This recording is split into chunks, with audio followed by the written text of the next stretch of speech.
Ok. Vamos abrir as nossas Bíblias nesse momento. A igreja lá em Massachusetts, mais especificamente na cidade de Worcester, nós estamos meditando, eu comecei uma meditação, uma série de meditações sobre Jonas. E eu gostaria de trazer nessa noite para nós um pouco do que eu tenho falado lá.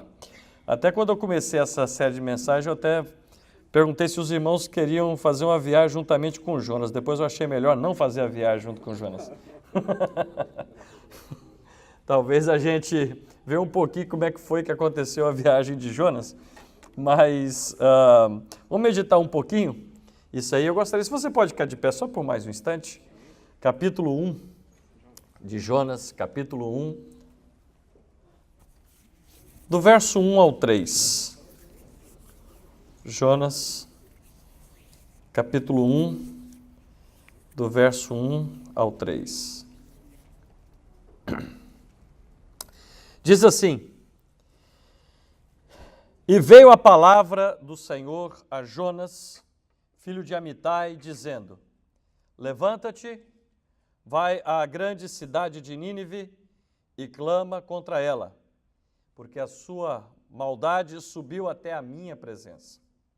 Porém, Jonas se levantou para fugir da presença do Senhor para Tarsis.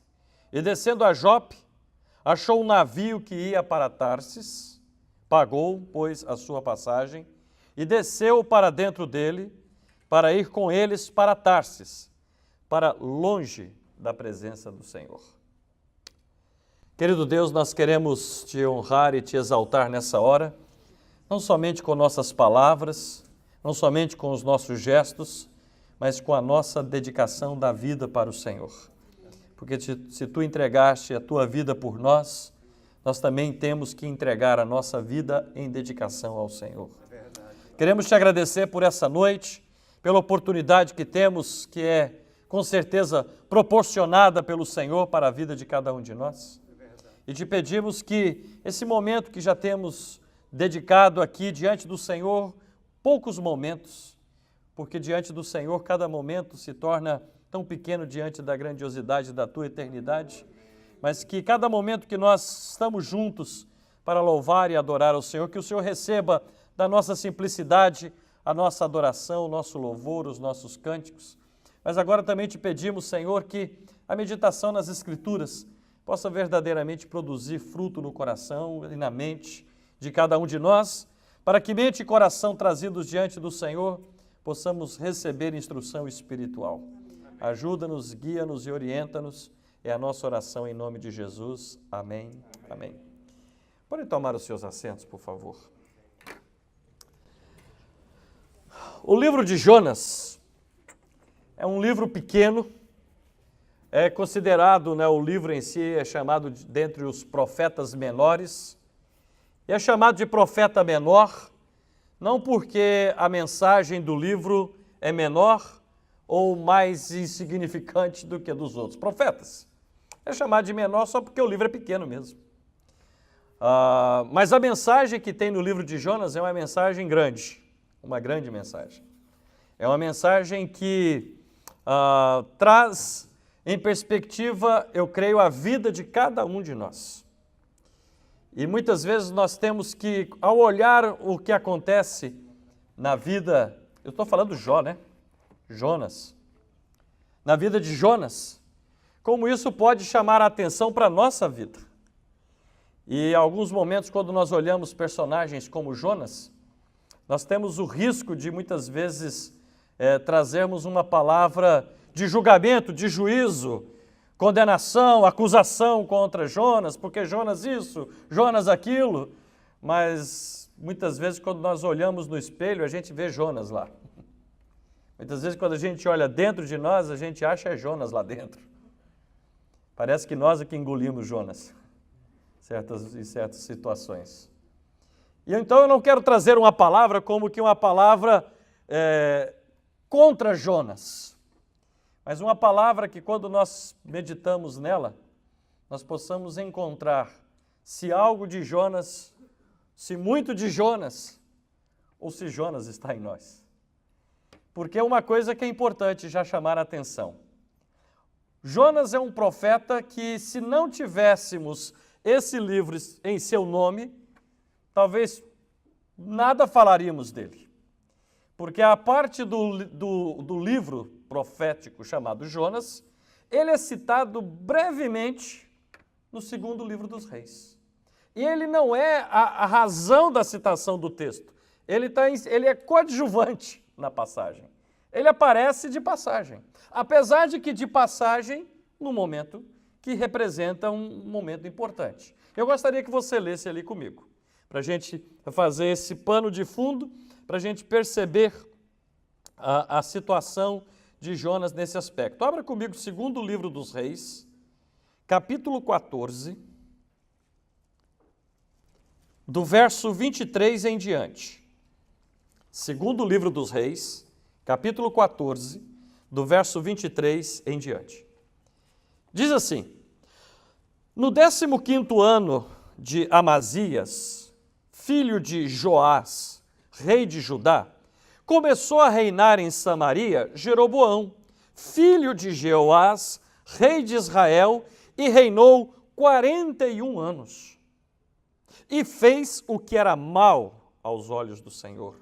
Nunca se apartou de nenhum dos pecados de Jeroboão, filho de Nebate, com que fez pecar a Israel. Também este restituiu os termos de Israel, desde a entrada de Amate até o mar da planície, conforme a palavra do Senhor, Deus de Israel, a qual falara pelo ministério de seu servo Jonas, filho do profeta Amitai, o qual era de Gat-Éfer.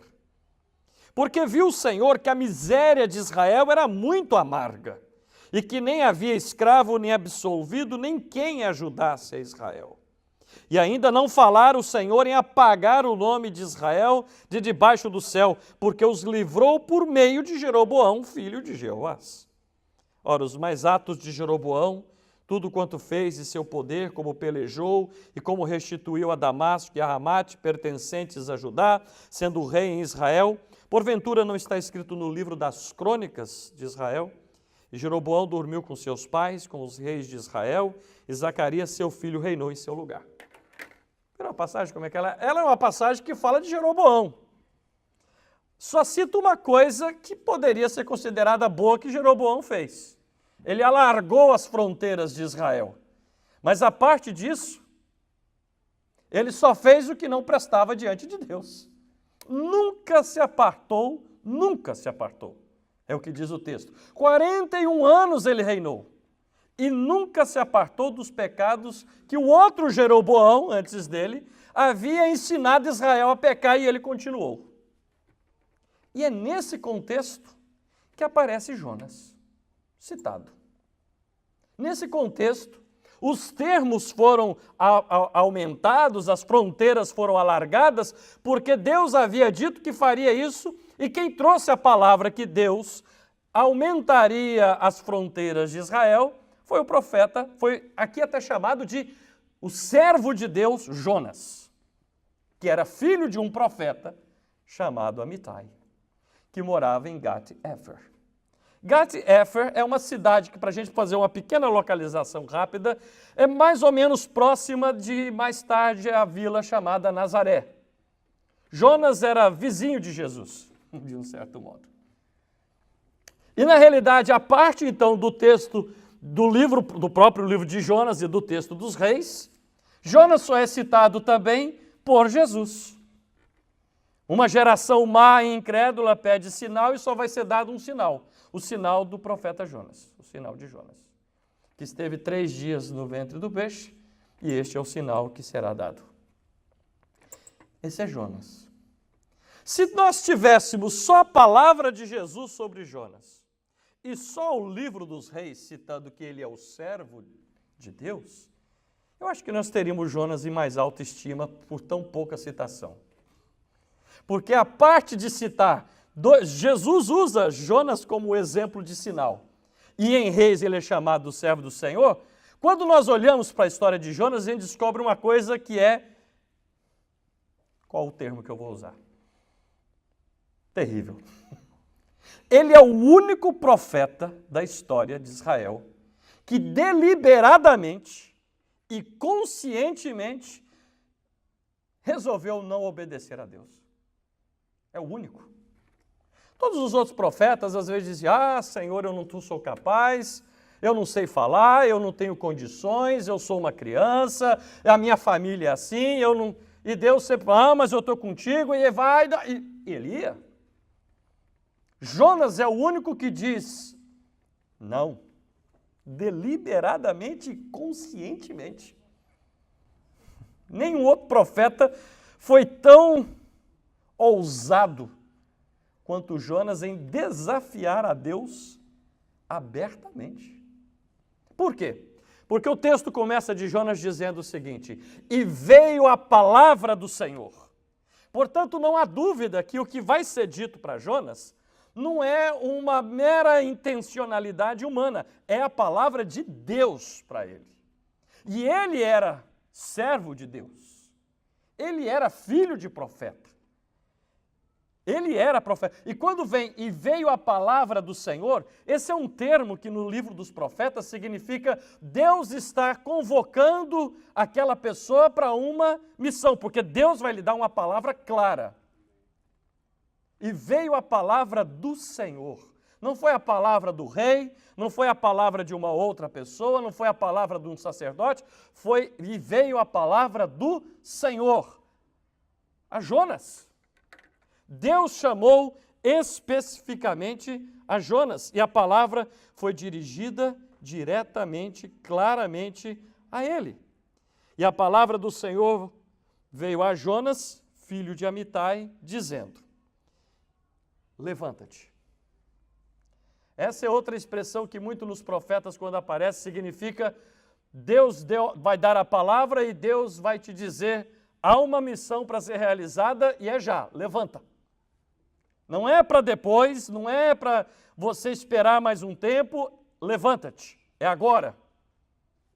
Levanta-te, como Deus falou, por exemplo, com Ezequiel, filho do homem, põe-te de pé e falarei contigo.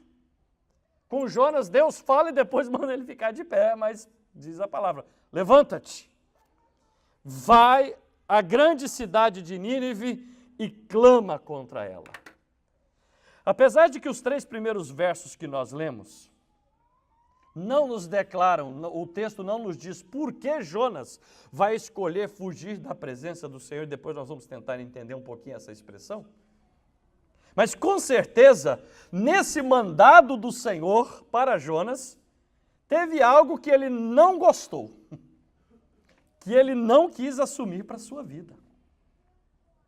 Que ele tinha o seu pensamento diferente do pensamento do Senhor naquele instante. Ou que ele não queria o que Deus propôs para a vida dele.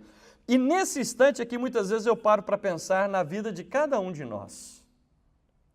Quando nós estamos reunidos num local como esse, num momento como esse, que é um momento agradável, que é um momento maravilhoso, que a gente canta, que a gente ora, que a gente louva, que a gente dá um abraço no irmão, dá um abraço na irmã, como é bom estarmos aqui. Aí, de repente, vem a palavra do Senhor, alguma palavra que vem de Deus, porque Deus sempre dá a sua palavra para nós.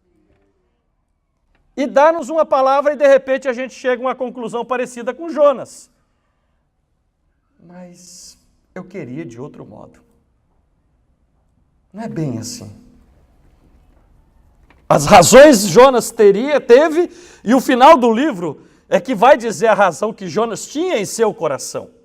O livro, do começo até chegar no fim, não diz por que Jonas, deliberadamente, a não ser lá no final do livro, vai se declarar por que ele desobedeceu a Deus, porque o pensamento dele se tornou diferente do pensamento do Senhor. Quando Deus diz, levanta-te, vai à grande cidade de Nínive e clama contra ela.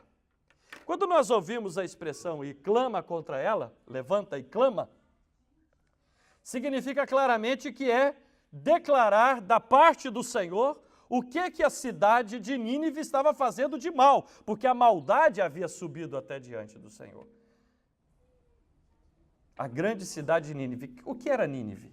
Nínive era a capital do Império Assírio, o império mais poderoso da época. Nem mesmo os egípcios tinham coragem de encarar os assírios nessa época. Os assírios, como às vezes quando eu falo assim na igreja, não dá nem para descrever como eles eram, de tão terrível que eles eram como conquistadores. Eles normalmente, quando sitiavam uma cidade, a gente vê um exemplo no livro de Ezequiel também, dos profetas, livro de Isaías, na época de Ezequias, quando um general assírio chamado Rabsaqué fica ao redor de Jerusalém, e era assim que eles faziam, olha, e ele começa a dar um relatório, nós já sitiamos cidades A, B, C, D, e nenhum deus dessas cidades conseguiu resistir-nos. Vocês acham que vocês vão conseguir contra nós? E ele vai ameaça, ameaça, ameaça. Porque os assírios tinham a seguinte proposta para as cidades sitiadas. Tem o lado bom e o lado ruim. O lado bom é assim, vocês não resistem, abrem as portas, nós entramos, dominamos a cidade, decapitamos os líderes e mandamos alguns como escravos. Esse é o lado bom. Tem um lado ruim. Se vocês resistirem, nós vamos entrar assim mesmo. E aí nós vamos esfolar vivo, nós vamos pegar as suas mulheres e os seus filhos, nós vamos fazer o que quiser com eles. Se vocês se rendem, só os líderes são decapitados e alguns vão como escravos. Senão, está todo mundo perdido. Então tem o lado bom e tem o lado ruim. Qual que vocês querem? Era a proposta dos assírios. Eles eram terríveis. E Deus diz, Jonas, eu quero que você vá para Nínive. Vamos trazer uma comparação para a gente entender melhor o que significa hoje. Quem sabe onde é Nínive? Ou onde ficava Nínive? Alguém sabe onde era Nínive? Nínive é onde é o atual Iraque. Então é como se Deus dissesse para alguém assim hoje, levanta e vai para o Iraque. E alguém dissesse assim, Senhor, mas Bagdá não é uma cidade muito segura. E Deus dissesse, quem disse que eu estou mandando você para Bagdá? É para Mossul. Porque Mossul, quem não tem, às vezes não acompanhou o noticiário, foi a cidade, a capital do Estado Islâmico, por muito tempo. Nínive é onde é atualmente Mossul. Era como se Deus dissesse hoje para alguém, na época que o Estado Islâmico estava ali dominando tudo, e dizer, eu quero que você vá para o Iraque. Senhor, Bagdá não é uma cidade boa. E quem disse que é Bagdá? É Mossul. O que você faria? Começou a entender por que é difícil condenar Jonas? E por que a baleia, como se diz no populesco aí, que a baleia engoliu Jonas, a gente sabe que isso não é baleia a palavra, diz o grande peixe, mas o peixe engoliu Jonas. Mas às vezes é nós que o engolimos. Porque eu não sei se nós seríamos muito diferentes dele. Jonas ouve a palavra de Deus, é a palavra de Deus. E ele não teve dúvida, isso ele não questionou. Não é que ele ficou assim, isso é coisa da minha cabeça. Deus não ia me mandar para Nínive.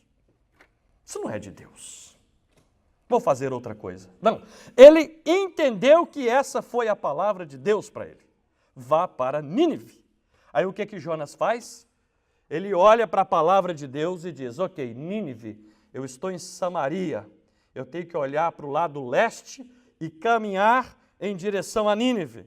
Eu tenho que ir no lombo de um jumento, eu tenho que ir em algum animal, cavalo, eu tenho que andar ou ir cavalgando até Nínive. Direção leste. Mas eu vou fazer o contrário. Eu vou pegar a direção oeste. E vou pegar um navio. O que o texto quer demonstrar é que Jonas está fazendo o total oposto ao que Deus disse. Anda a leste para Nínive. Jonas diz, eu vou a oeste em direção ao mar.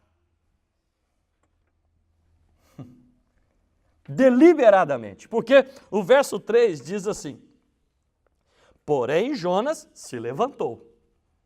Aí quando a gente ouve a história, opa, mas para fugir da presença do Senhor para Tarsis. Onde é Tarsis, ninguém sabe de fato onde é essa cidade para a qual Jonas estava tentando fugir. Porque naquela época existiam muitos lugares, muitas cidades que se chamavam Tarsis.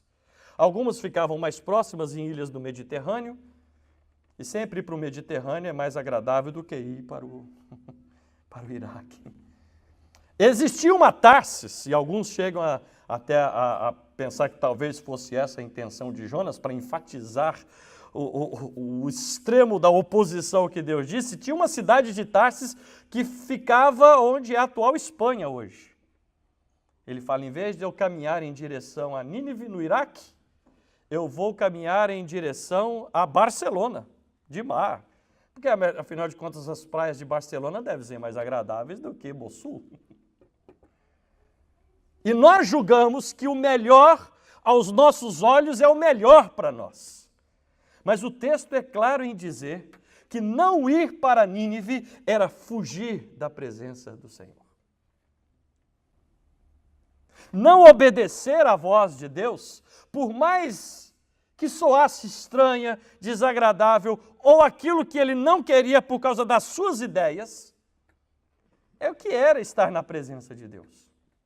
Mas fugir da presença do Senhor tem algo interessante também. Eu estou explicando todas essas coisas para a gente chegar a uma conclusão daqui a pouco, sim. Naquela época existia um pensamento estranho para nós, que é exatamente isso que o livro e que o Senhor começa justamente a quebrar da mente das pessoas. Hoje nós entendemos Deus como Deus de toda a terra. Não importa se nós estamos em Jacksonville, não importa se tem alguém agora em Massachusetts, não importa se é no Brasil, se é na China, aonde nós estamos é a presença de Deus, correto? Só que naquela época não era assim. Eles acreditavam que naquela época cada nação tinha o seu Deus e aquela era a jurisdição daquele Deus. E ele atuava dentro daquela região.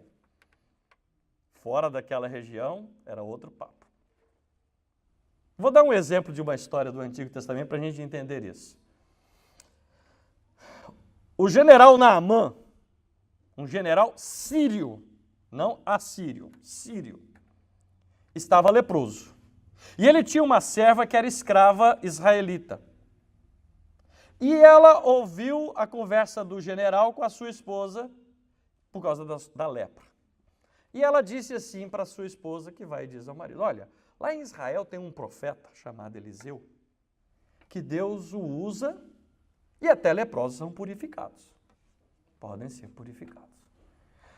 E o general diz para o rei sírio manda uma carta para o rei de Israel, olha, eu estou mandando meu general aí, ele está leproso, eu quero que ele volte curado. O rei de Israel pensou, esse homem só pode querer guerra, quem é que pode purificar leproso? E lá vai Naamã. Quando ele chega lá, tem que ir na casa do profeta. O profeta nem o recebe. O profeta diz para Geazi, o seu secretário, olha, vai lá e diz para ele mergulhar 7 vezes no Rio Jordão. E o homem fica revoltado da vida, nem veio me receber e manda eu tomar banho nesse rio lamento, querendo que lá na nossa terra a gente tem rio muito melhor do que esse. Um soldado dele chega e diz, Senhor, a gente já chegou até aqui, o que custa dar 7 mergulhos aí? E vamos embora. Vamos lá, deu os mergulhos dele, 7, ficou purificado. E o homem ficou feliz da vida. O Deus de Israel é realmente um Deus que cura. E aí ele volta para falar com o profeta e diz, olha, eu quero dizer uma coisa. Quando eu voltar para a minha terra, quando eu voltar para a Síria, o rei se encosta em mim, se apoia em mim, quando vai no templo do Deus sírio para fazer as suas orações. Ele se apoia em mim, eu o levanto, eu tenho que estar com ele, mas eu vou fazer uma coisa. E parece que essa ideia de Naamã perdurou até os dias de hoje. Tem muita gente quando vai em Israel faz a mesma coisa que ele. Tem que levar uma aguinha, uma pedrinha, uma terrinha, uma areiazinha de Israel. Ele diz assim, eu vou levar a terra de Israel e vou colocar no lugar que eu vou ajoelhar. Porque na hora que eu ajoelhar nessa terra, é a terra de Israel e eu vou estar honrando o Deus de Israel porque eu estou na terra de Israel. Aí então eu estou honrando ao Deus de Israel, porque eu trouxe a terra de Israel para mim, comigo. Jonas pensou o seguinte: só tem um jeito de eu não obedecer ao mandado que Deus falou para mim. Eu tenho que fugir da presença dele. Jonas sabia que, de um certo modo, era impossível sair da presença de Deus. Como disse o salmista no Salmo 139. Senhor, tu me sondas e me conheces. Tu conheces o meu assentar, tu conheces o meu levantar, o meu deitar. O Senhor está por cima, o Senhor está para frente, o Senhor está atrás de mim, o Senhor está ao meu redor. Se eu subir ao céu, lá tu estás. Se eu fizer a minha cama no mais profundo abismo, lá tu estás. Se eu for para o mar, o Senhor lá está. Para onde me ausentarei da presença do teu Espírito? Mas Jonas pensou o seguinte: mas se eu for para uma terra estranha, aonde não é a terra de Israel, lá eu não tenho que obedecer à voz de Deus. Eu vou fugir da presença de Deus. Quantas vezes pessoas das nossas igrejas de hoje não agem exatamente como Jonas? Quando entramos num local que nós vamos cultuar a Deus, aqui é a terra de Israel. Aqui eu adoro a Deus, aqui eu honro a Deus, mas quando eu colocar meu pé fora dessa terra, aí eu faço o que eu quiser. Há uma separação total, nesse caso, entre as nossas ideias, os nossos pensamentos de louvor e adoração e ética. E isso é o que Jonas estava pensando, que talvez poderia ser feito. Eu sei que da presença de Deus eu não posso sair, mas eu sei que era o que ele pensava, se eu sair dessa terra, eu não vou ser obrigado a cumprir o que Deus está me dizendo, porque eu vou sair daqui. Ele me disse, vai para leste, eu vou para oeste. E Jonas faz o seguinte, ele desce para Jope. Jope, nessa época, não pertencia a Israel. Ele já pensou, vou pegar um navio, já num lugar que nem já tem israelita lá. Eu vou entrar num navio que não vai ter um israelita, eu vou ser o único. E dentro desse navio, eu vou para um lugar mais distante, que aí eu estou fora de ter que cumprir a responsabilidade do que Deus está dizendo para eu fazer. Às vezes nós ouvimos a seguinte palavra, tem um certo sentido, mas vamos aprender algo também com a história de Jonas. Muitas vezes nós ouvimos assim, se Deus comissionar algo em nossas mãos para realizarmos, em minha mão, em sua mão, não vamos colocar no plural, pense assim, se Deus coloca algo em minha mão, em sua mão, para realizar, se eu não fizer, outro vai fazer. Depende. Porque se Deus quiser, pode ir até para o sentido oposto, mas Ele vai trazer de volta para você fazer. Talvez Jonas pensou, eu nem vou dizer que alguém não vai a Nínive. Deus que mande outro, eu não. Deus que chame outro, eu não. Mas nós temos que entender que se Deus coloca algo em nossas mãos, não é porque Deus confia em nós, mas acima de tudo é porque Deus quer que seja feito por nós. Sendo não o melhor dos profetas, o mais obediente dos profetas, mas é ele que Deus havia chamado. E quando Deus coloca algo em nossas mãos para ser realizado, nós temos que realizar. E de uma forma ou de outra, pode dar voltas o quanto quiser, mas de alguma forma Deus vai chamar. Só que eu vou dizer uma coisa também. Só que Deus não vai, às vezes nós ouvimos também muito dessas palavras, se não vier pelo amor, virá pela dor. Deus sempre chama pelo amor. Porque Jonas está se levantando contra Deus, e alguém diz, está vendo? Deus começou a vingança, porque vai jogar um vento forte contra o navio.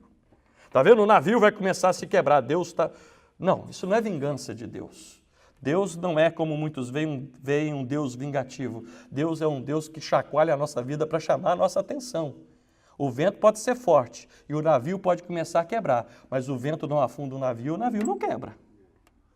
E quando Jonas cai no mar e que é engolido pelo peixe, alguém diz, está vendo? Agora foi o castigo final. Não, foi a ajuda de Deus. Porque Deus queria que Jonas fizesse e realizasse a missão. Não é pela dor, é pelo amor que Deus sempre nos chama. Porque a dor, quem passou de fato, no nosso caso, foi o nosso Senhor Jesus Cristo. Ou você acha que é possível passar alguma dor maior do que o que Cristo passou na cruz do Calvário? Ou será que nós acreditamos que qualquer coisa que nós passemos seja mais doloroso do que o que Cristo sofreu na cruz? Porque a dor e o sofrimento de Cristo, de uma forma estranha para nós, revela na realidade o chamado do grande amor de Deus para conosco. E Deus, quando nos chama para nos enviar. Deus não nos chamou, por mais maravilhoso que seja. E como eu digo com sinceridade, como é bom estar aqui hoje com vocês. Como é bom ter conhecido o pastor Gil, sua esposa Ana e todos os irmãos que estão aqui. Mas Deus não nos chamou para ficar confortavelmente só sentado nessas cadeiras aqui domingo à noite. Isso é bom. E a gente quer repetir. Por isso que você veio domingo passado, eu acredito, você veio domingo de hoje, e eu acredito que talvez você vai voltar domingo que vem, espero que sim. Porque é bom estarmos juntos. Mas Deus nos chama para estarmos juntos, para depois dizer como Jesus disse para os seus discípulos, ide. Jesus não diz, ficai. Ide. Quando eu e você sairmos daqui, nós temos uma missão. De estarmos diante das pessoas que estão ao nosso redor para declararmos a palavra do Senhor para a vida delas. Para que através da declaração da nossa palavra e do modo de como nós vivemos, que o Evangelho de Jesus Cristo se torne uma realidade em meio a tantas pessoas que não querem saber de Deus. Alguém pode dizer, mas é tão difícil, pastor, você falando é fácil. Mas se você soubesse onde eu trabalho, se você soubesse como é o meu patrão, se você soubesse como é que é a minha família, Jonas sabia como era Nínive também. Ele achou que talvez não era para ele. Mas Deus diz, Jonas, eu te mandei para leste, você vai para o oeste, mas você vai ter que ir para leste de todo jeito. E aí o que acontece? Jonas faz o quê? Ele quer fugir da presença do Senhor. Ele não quer declarar a palavra de Deus. O profeta Amós, no capítulo 3, verso 8, diz assim, rugindo o leão, quem não temerá? Imagine que você está numa floresta. Daqui a pouco você... E a gente nunca sabe de onde veio o som, né? Eu não quero essa experiência. Rugindo o leão, quem não temerá? Falando o Senhor Deus, quem não profetizará? Amós achava impossível ouvir o leão rugir e não ficar com medo. Amós achava impossível alguém ouvir a palavra de Deus e não declará-la depois, porque ele não conhecia Jonas. Porque Jonas disse, eu não. Até do leão eu posso ter medo. Ouvi a palavra do Senhor, mas não vou profetizá-la. E aí nós dizemos, que camarada duro é esse? Olhemos agora para cada um de nós de novo.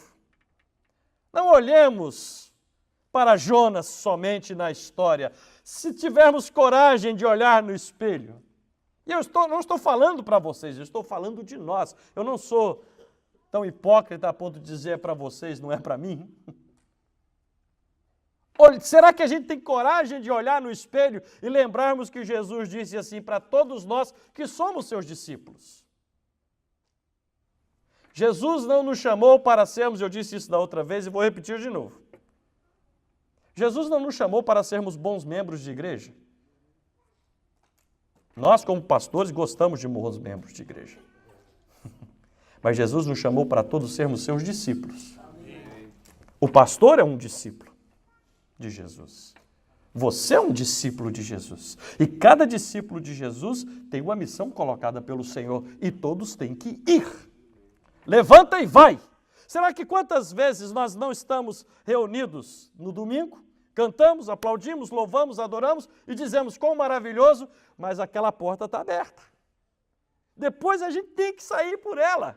E quando a gente sai por aquela porta, Jesus está dizendo, ide e fazei discípulos também. Aí a gente, como Jonas, Senhor, mas amanhã é segunda, eu tenho que trabalhar, terça eu tenho meu part-time, quarta eu tenho meu full, extra, full-time, part-time. Eu não tenho tempo. Será que não? Você e eu, todos nós, como Jonas, somos chamados pelo Senhor para irmos e declararmos a palavra dele. Como pode o Senhor Deus falar e alguém não profetizar?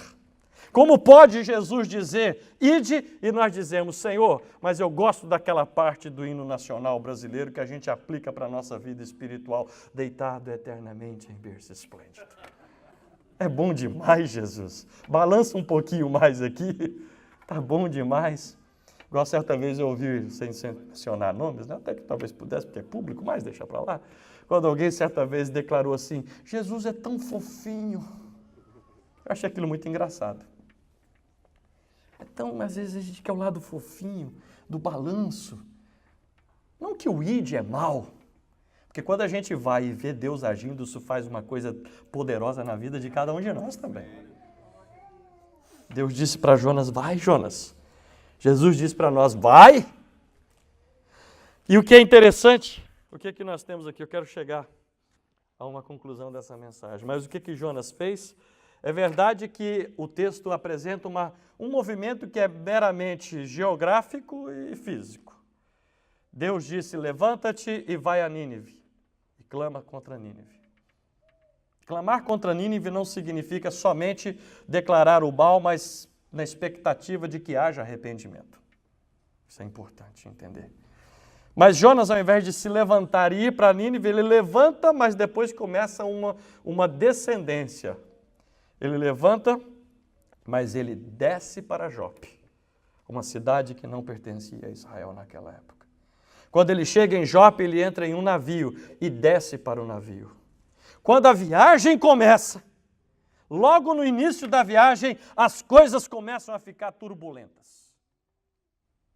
E Jonas, quando vê que o vento está forte, as ondas estão temerosas e os marinheiros, cada um preocupado com o que vai acontecer e cada um clamando para o seu próprio Deus e jogando coisas no mar para ver se o navio fica mais leve, o que Jonas fez? Desceu mais ainda e foi para o porão do navio. E quando ele chega lá no porão do navio, ele se ajoelha e começa a orar, ó Senhor, tem misericórdia de mim e desse povo, porque eu desobedeci ao Senhor. Não, ele vai dormir.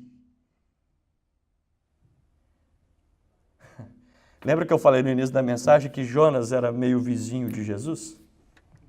E que tem uma história de Jesus que a gente lembra muito bem, que certa vez Jesus com seus discípulos no barco, e a tempestade vem, e o mar vem, e o vento vem, e Jesus está fazendo o quê? Dormindo! Será que Jonas não é como Jesus, ou Jesus é como Jonas nesse caso? Não.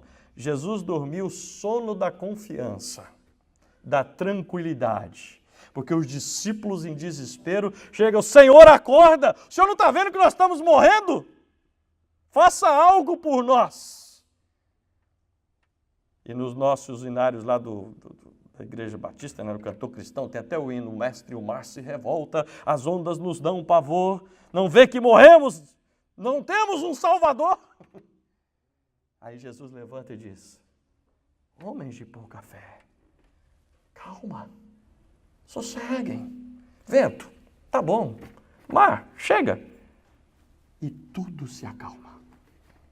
Jesus dormia o sono da confiança. Porque aquele que confia no Senhor, ele deita e pega no sono e dorme. É o que diz o salmista. Jonas não dormia o sono da confiança. Jonas dormia o sono da irresponsabilidade. Ele sabia por que estava acontecendo. Ele sabia muito bem de tudo, mas disse, mas eu vou dormir, que se tiver que morrer, que morra, que eu não quero nada com isso. E Jonas vai dormir. E aqui que eu quero chegar a um ponto mais conclusivo dessa mensagem.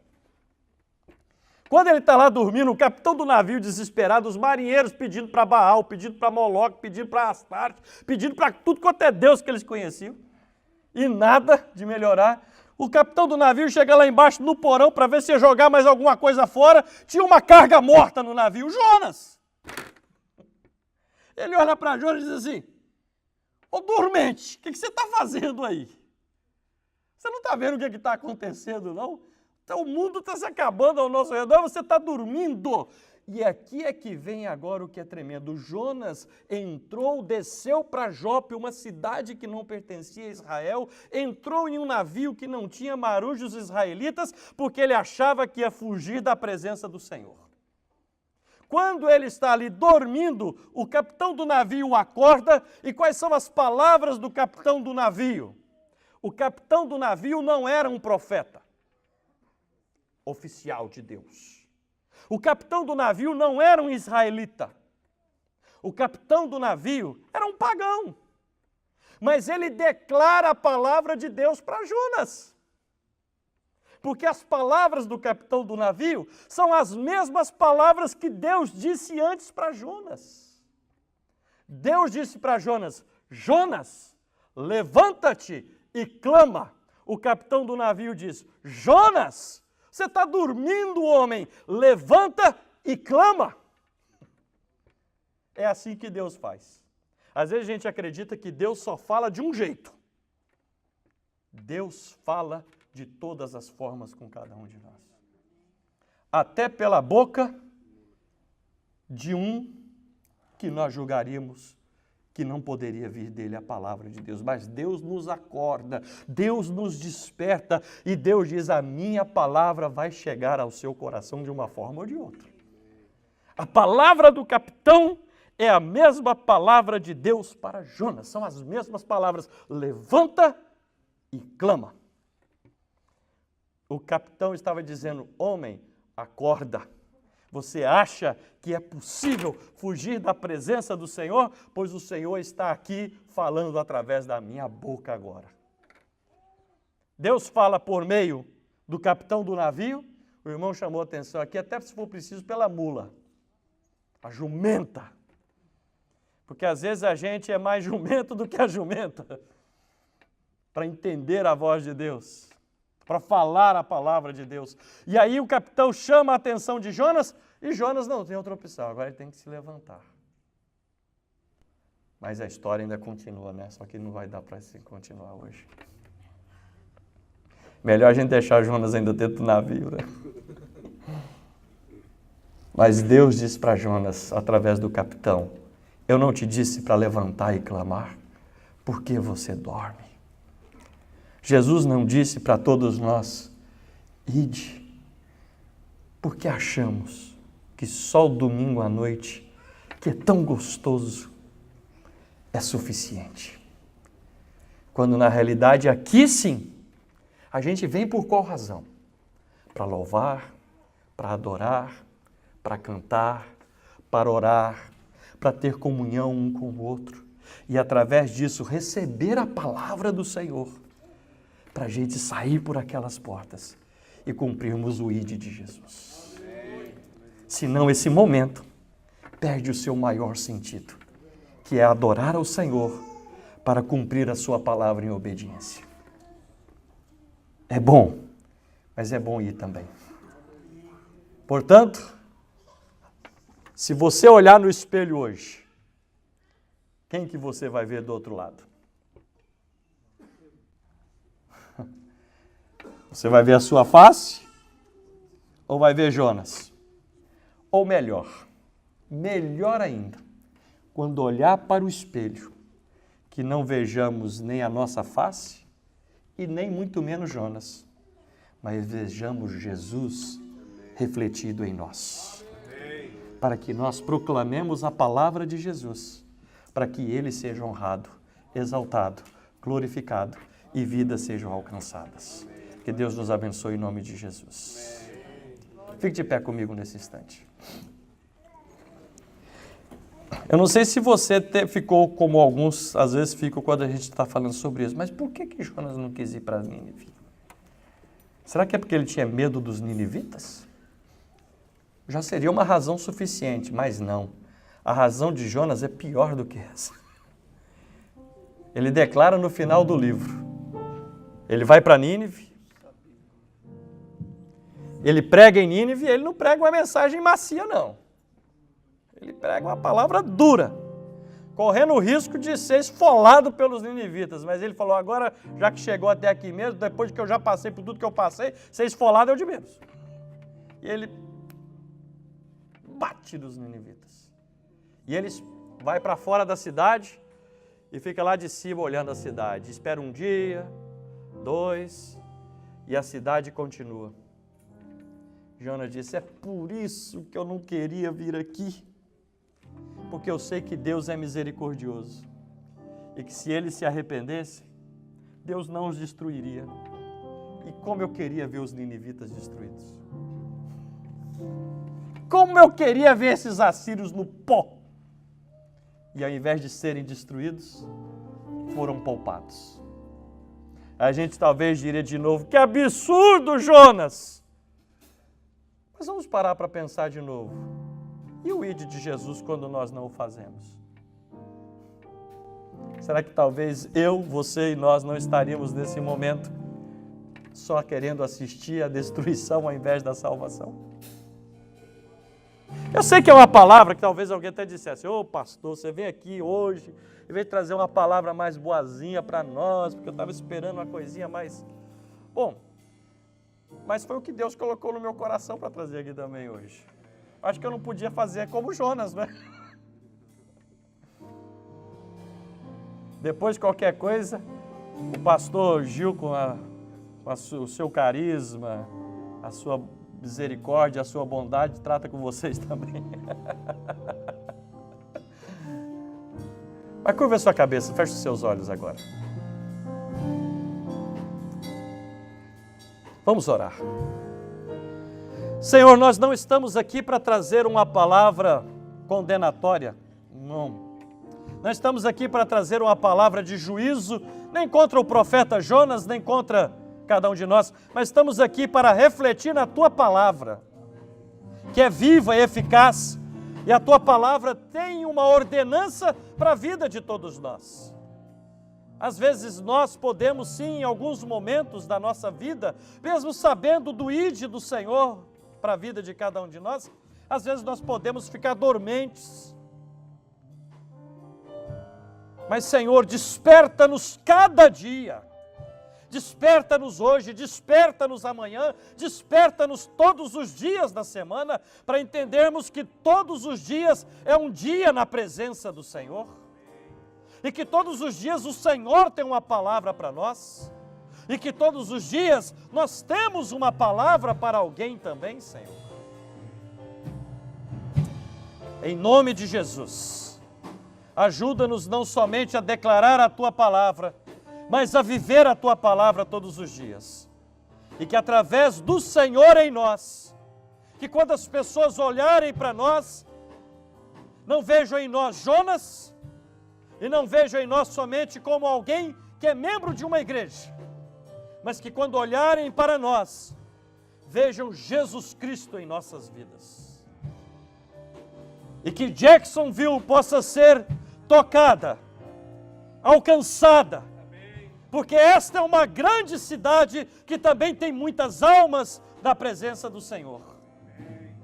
E que cada um de nós possa viver em Jacksonville de alguma forma, expressar nessa cidade, ou onde quer que estejamos, a vida do Senhor em nós.